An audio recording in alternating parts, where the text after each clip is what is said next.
5 acre জমিতে প্রায় 50 কোটি টাকা ব্যয়ে বিশালগড়ের লক্ষ্মী বিলে গড়ে উঠতে চলেছে কৃত্রিম অঙ্গ তৈরির কারখানা। শনিবার এই কারখানার ভিত্তিপ্রস্তর ও ভূমি পূজা করলেন মুখ্যমন্ত্রী ডক্টর মানিক সাহা। তাছাড়া উপস্থিত ছিলেন কেন্দ্রীয় প্রতিমন্ত্রী BL বর্মা, প্রাক্তন মুখ্যমন্ত্রী তথা সাংসদ বিপ্লব কুমার দেব, যুব বিষয়ক ও ক্রীড়া মন্ত্রী টিঙ্কু রায়, বিশালগড়ের বিধায়ক সুশান্ত দেব, সিপাহীজলা জেলা সভাধিপতি সুপ্রিয় দাস দত্ত, জেলা শাসক সিদ্ধার্থ শিব জয়সওয়াল, এলিমকোর CMD প্রবীণ কুমার সহ অন্যান্যরা। মুখ্যমন্ত্রী বলেন, প্রধানমন্ত্রী নরেন্দ্র মোদী হীরা মডেলের ওপর ভিত্তি করে রাজ্যের উন্নয়নযোগ্য চলছে। প্রকল্পটি বাস্তবায়িত হলে লক্ষ্মী বলের বর্তমান চেহারা পাল্টে যাবে।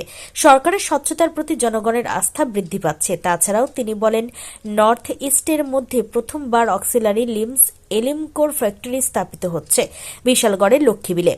এটি দেশের মধ্যে অষ্টম। এর জন্য প্রধানমন্ত্রী নরেন্দ্র মোদীকে ধন্যবাদ জানান মুখ্যমন্ত্রী। অপরদিকে বক্তব্য রাখতে গিয়ে প্রাক্তন মুখ্যমন্ত্রী তথা সাংসদ বিপ্লব কুমার দেব বলেন, এলিমকোর কারখানা স্থাপনের মধ্যে দিয়ে লক্ষ্মীবিলে লক্ষ্মী আসছে। এই প্রকল্পটি বাস্তবায়নে প্রাক্তন কেন্দ্রীয় মন্ত্রী প্রতিমা ভৌমিকের ভূমিকা অনস্বীকার্য। তাছাড়াও বর্তমান মুখ্যমন্ত্রী ডক্টর মানিক সাহা এবং কেন্দ্রীয় সরকারের ক্যাবিনেট মন্ত্রী বীরেন সিং এর অক্লান্ত পরিশ্রমে এটি গড়ে উঠতে চলেছে। এই জন্য তিনি প্রাক্তন কেন্দ্রীয় মন্ত্রী প্রতিমা ভৌমিক, মুখ্যমন্ত্রী ডক্টর মানিক সাহা এবং কেন্দ্রীয় মন্ত্রী বীরেন সিংকে ধন্যবাদ জ্ঞাপন করেন। ডক্টর বীরেন সিং এই দপ্তরের ক্যাবিনেট মিনিস্টার, ওনাকে এবং ত্রিপুরা রাজ্যের মাননীয় মুখ্যমন্ত্রী ডক্টর মানিক সাহাকে অনেক অনেক সাধুবাদ জানাই কি আপনাদের দুজনের প্রচেষ্টা আজকে এই প্রজেক্ট, এই নর্থ ইস্টের মধ্যে প্রথম প্রজেক্ট এলিমকোর এই লক্ষ্মীবিলে হতে চলছে।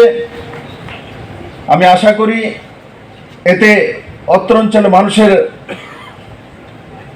যে জীবনশৈলী তার পরিবর্তন হবে এবং আস্তে আস্তে আমি টিঙ্কু রায় মহোদয়কে বলছিলাম যে এখান দিয়ে এই রাস্তা দিয়ে যখন এখানে ইনস্ট্রুমেন্ট তৈরি হবে আর তার জন্য যে সরঞ্জাম আনতে হয়, এই রাস্তা তো অসুবিধা হবে, তখন টিঙ্কু রায় আমাকে বলে, দাদা অলরেডি মাননীয় মুখ্যমন্ত্রী মহোদয় ভূমি এখানে অধিগ্রহণ করেছেন এবং রাস্তাকেও পাস করা হবে এবং লক্ষ্মী বিল এখন বড় রাস্তার সঙ্গে लगभग 50 কোটি টাকা ব্যয়ে যে প্রজেক্ট তৈরি হচ্ছে তার সাক্ষী হবে।